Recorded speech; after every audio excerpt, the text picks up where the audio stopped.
திரு விஜய் அவர்கள் பேசி முடிச்சதுக்கு அப்புறம் கரண்ட்டை கட் பண்ணிட்டாங்க. அதுவும் இந்த சம்பவத்துக்கு ஒரு காரணம். திரு விஜய் அவர்கள் பேசிட்டு இருக்கும்போது அது என்னன்னு மக்களால கேட்க முடியாதனால முன்னாடி நகர்ந்து வந்தாங்கன்னு சொல்றாங்க சார். முன்னாடி நகர்ந்து வந்தது, ஆம்புலன்ஸு, தடியடி எல்லாமே ஸ்டாம்பீடுக்கு காரணம். ஒரு ஸ்டாம்பீடுன்றது எது ட்ரிகர்ன்றது நீ சரியா கணிக்கவே முடியாது.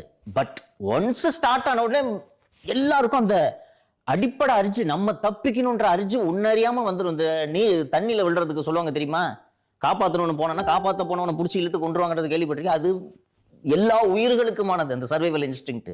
அப்போ இந்த தப்பிக்கணும் எப்படியாவது மூச்சு விடணும் போது உடம்பு ஒன்னு அறியாம இயங்கும். ஐயோ பக்கத்துல நிதிஷ் இருக்கிறானே அவனை காப்பாற்றணுமே அப்படின்ட்டுலாம் யோசிக்காத மூல உன்னை தற்காத்துக்கிறதுக்காக உன் உடம்பு தானா இயங்கும். அதான் ஸ்டாம்பீடு. இதுக்கு இவர்கள் அவர்கள்ட்டு இதுதான் காரணம்னு சொல்ல. இந்த ஸ்டாம்பீடோட ட்ரிகர் எங்க இருக்குன்றது சொல்லவே முடியாது. பவர் கட் ஒரு காரணமா இருக்கலாம். பவர் கட்டுக்கு நீங்க அரசாங்கத்துக்கிட்ட கேட்டேன்னா அங்கே மின்கம்பிகளுக்கு அருகே விஜய் தொண்டர்கள் நின்று கொண்டிருந்தார்கள். அவர்களுக்கு ஆபத்து ஏற்பட்டு விடக் கூடாது என்பதற்காக நாங்கள் மின்சாரத்தை துண்டித்தோம்னு சொன்னா அது சரியா தானே இருக்கு. சப்ஸ்கிரைப் பண்ணுங்க. அதுதான் எங்களோட சேனலுக்கு